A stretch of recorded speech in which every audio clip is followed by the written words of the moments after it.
আউযুবিল্লাহি মিনাশ শাইতানির রাজিম বিসমিল্লাহির রহমানির রহিম। শুরু করছি মহান সৃষ্টিকর্তার নামে, যিনি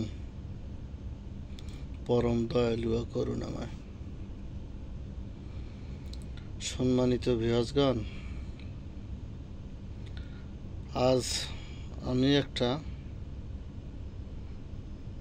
ভিন্ন ধরনের, প্রতিদিন তো জিনে আক্রান্ত, জাদু, জিন এই বিষয় সম্পর্কে তফসির বা আমল দিয়ে থাকি। আজ একটু ভিন্ন ধরনের আমল দেব। যারা বিবাহিত পুরুষ, যারা বিয়ে করেছেন, ওই সমস্ত ব্যক্তির জন্য আমলটা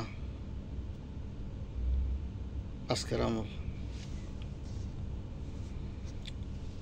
সম্মানিত ভিউয়ার্সগণ, প্রথমে আমার চ্যানেলটাকে সাবস্ক্রাইব করুন, শেয়ার করুন, কমেন্ট করুন। আর যারাই আমার চ্যানেলকে সাবস্ক্রাইব করে শেয়ার করবে, কমেন্ট করবে, তাদের প্রতিটা আমলের ব্যবহার করার ইজাজত আছে। আর যারা সাবস্ক্রাইব কমেন্ট কিছুই করবেন না, তাদের জন্য আমার আমলের অনুমতি দেওয়া নেই। সম্মানিত দর্শক, সম্মানিত ভিউয়ার্সগণ, আমার যারা ভালোবাসার মানুষ, যারা আমার নিয়মিত ভিডিওগুলো দেখেন বা যারা দেখেন না,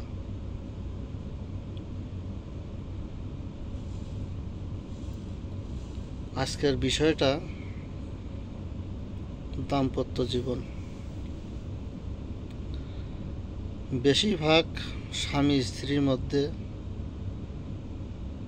অমিল, একজন আরেকজনের প্রতি মিল মহব্বত থাকে না। এটার প্রধান কারণটা হচ্ছে স্বামী তার স্ত্রীকে পরিপূর্ণ সুখ দিতে পারে না। এটা হলো প্রধান কারণ। যখন আপনি আপনার স্ত্রীকে পরিপূর্ণভাবে তৃপ্তি দিতে পারবেন না, তার শারীরিক চাহিদা মিটাইতে পারবেন না, যৌন চাহিদা, ওই ব্যক্তির, ওই মহিলা, ওই স্ত্রী দেখবেন তার স্বামীর সাথে ভালো আচরণ করবে না, ভালো কথা বলবে না, সব সময় কেমন কেমন আরাং সারাং, যেটা বলে আর কি গ্রাম্য ভাষা,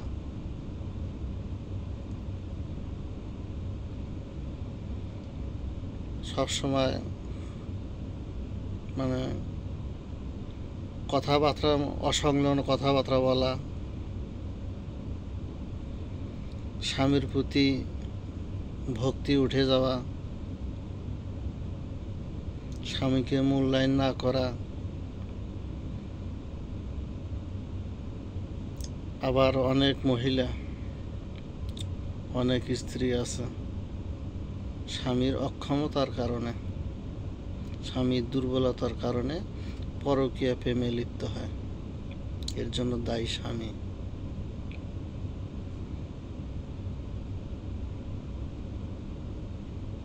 স্বামী যদি তার স্ত্রীকে পরিপূর্ণ শারীরিক তৃপ্তি দিতে পারত, ওই স্ত্রী কখনোই অন্য পুরুষের সাথে পরকীয়া প্রেমে লিপ্ত হবে না। এটা আপনি শিওর থাকেন। যাক, কি করলে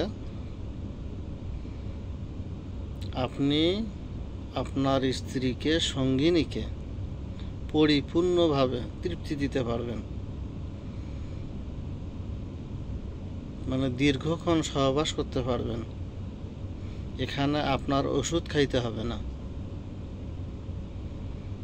কোনো প্রকার ঔষধ খাইতে হবে না।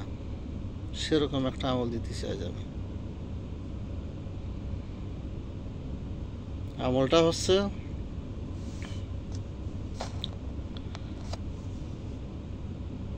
স্ত্রী সহবাস করার পূর্বে অবশ্যই ওযু করে নেবেন। এটা সুন্নত। ওযু করে নেবেন আর একেবারেই বস্ত্রহীনভাবে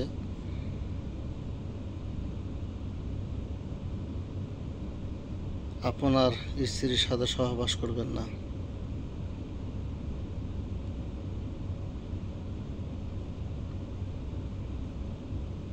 অবশ্যই সহবাসের পর্দা মেনটেন করেই সহবাস করবেন।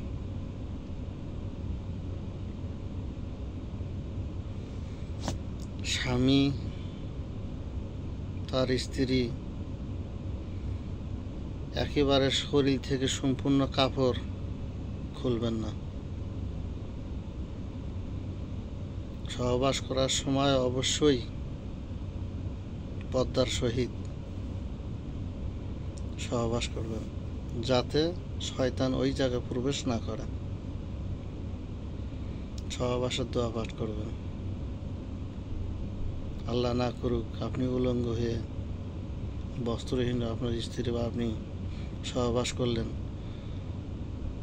আর যখনই আপনি উলঙ্গ হবেন, পরিপূর্ণ উলঙ্গ হবেন, আপনার শরীরে পোশাক রাখবেন না, ওই সময় শয়তান অবশ্যই ওয়াসওয়াসা দেবে। আর ওই শয়তান ওয়াসওয়াসা দেওয়ার কারণে যে সন্তান জন্ম হবে,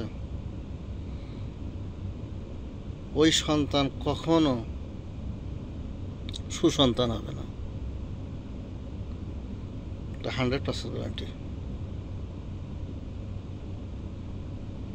এবং ওই সন্তান বেহায়া, নির্লজ্জ হবে,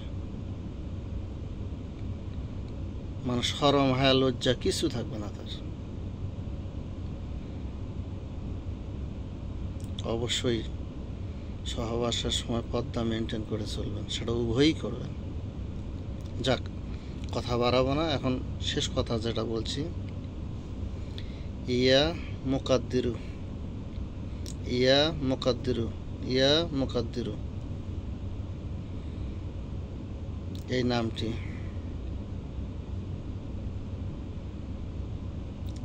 গুনে গুনে 100 বার পাঠ করবেন।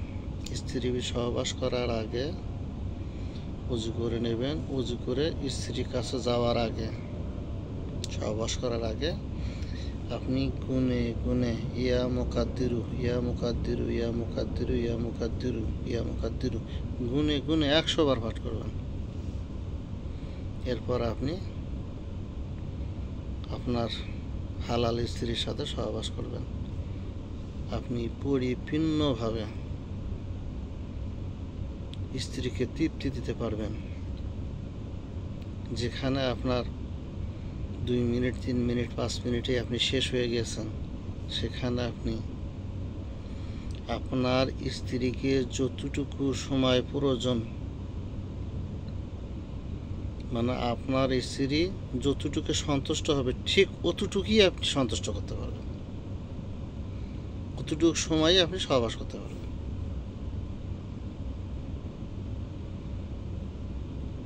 যাক, আবার বলছি, প্রথমে উযু করে নেবেন, এরপর স্ত্রী সহবাসের আগে উযু করে নিলেন। উযু করার পর স্ত্রী সহবাস করবেন, এর পূর্বে 100 বার ইয়া মুকাদ্দিরু, ইয়া মুকাদ্দিরু, ইয়া মুকাদ্দিরু 100 বার পাঠ করবেন। তারপর আপনি স্ত্রী সহবাস করবেন। উভয়ই পরিপূর্ণ তৃপ্তি পাবেন সহবাসে, উভয়ই সন্তুষ্ট হবেন। আজকের আমার আমল এটাই ছিল। আপনারা ভালো থাকেন, সুস্থ থাকেন। আসসালামু আলাইকুম ওয়া রাহমাতুল্লাহ, ফি আমানিল্লাহ।